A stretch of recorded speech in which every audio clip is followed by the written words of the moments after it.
उत्तरी कश्मीर के कुपवाड़ा में घुसपैठ की कोशिश कर रहे 5 आतंकियों का खात्मा सुरक्षा बलों की एक बड़ी सफलता है। ये सभी आतंकी छापामार युद्ध में प्रशिक्षित और बेहद घातक हथियारों से लैस थे। आमतौर पर ऐसे आधुनिक हथियार युद्ध क्षेत्र में इस्तेमाल होते हैं। ये आतंकी किसी बड़ी आतंकी घटना को अंजाम देने के इरादे से भारत में घुसे थे।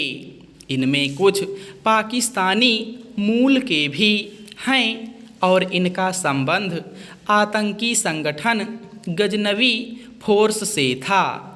हैरानी नहीं कि इस आतंकी संगठन का नामकरण खूंखार इस्लामी आक्रांता महमूद गजनवी के नाम पर इसलिए किया गया हो क्योंकि एक समय उसने भारत में बड़े पैमाने पर तबाही मचाई थी।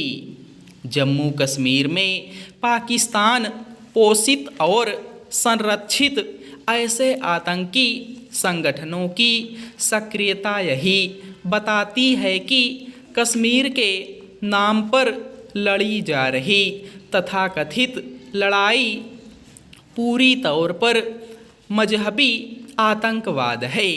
इस जिहादी आतंकवाद का नागरिक राजनीतिक अधिकारों, स्वायत्तता आदि से कोई लेना देना नहीं। इसकी अनदेखी नहीं की जानी चाहिए कि इसके पहले कश्मीर में बर्बर जिहादी संगठन इस्लामिक स्टेट की भी सक्रियता देखने को मिली है।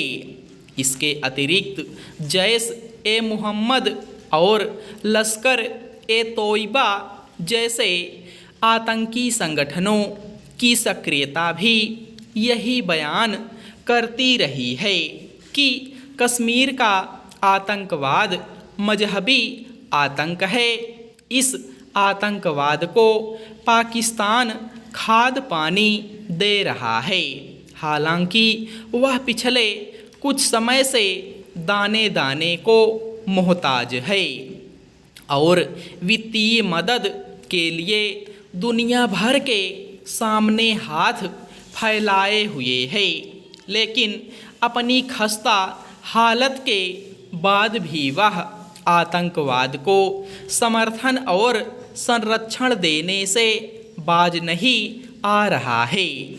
पाकिस्तान अपने यहाँ पल रहे ऐसे आतंकियों को गैर सरकारी तत्व बताकर कर्तव्य की इतिश्री इसीलिए कर देता है क्योंकि उसे अपने किए की सज़ा नहीं भुगतनी पड़ रही है। यह उल्लेखनीय है कि भारतीय खुफिया एजेंसियों को 5 खूंखार आतंकियों की घुसपैठ की सटीक सूचना मिलने से और उसके आधार पर सेना एवं सुरक्षा बलों ने उन्हें सफलतापूर्वक मार गिराया। रात में लंबे समय तक चले इस आतंकवाद विरोधी अभियान में सुरक्षा बलों को जिस तरह कहीं कोई क्षति नहीं उठानी पड़ी वह भी रेखांकित करने योग्य है। आतंकियों से लोहा लेने के क्रम में ऐसे ही जतन किए जाने चाहिए जिससे सुरक्षा बलों को कम से कम जोखिम का सामना करना पड़े। इसी के साथ इस पर भी विचार किया जाना चाहिए कि आखिर सीमा पार से पाकिस्तान प्रशिक्षित और पोषित आतंकियों की घुसपैठ का सिलसिला कब समाप्त होगा। यह वह प्रश्न है जिसका उत्तर भारत को खोजना ही होगा, अन्यथा पाकिस्तान अपनी नापाक हरकतों से बाज आने वाला नहीं है। अब जब इसके प्रमाण सामने हैं कि वह आतंकवाद को पहले की तरह ही पाल पोस रहा है, तब फिर उससे निपटने के कुछ नए उपाय करने ही होंगे। यदि उसे आतंकवाद को प्रश्रय देने की कीमत नहीं चुकानी पड़ती तो उसकी सेहत पर असर पड़ने वाला नहीं है।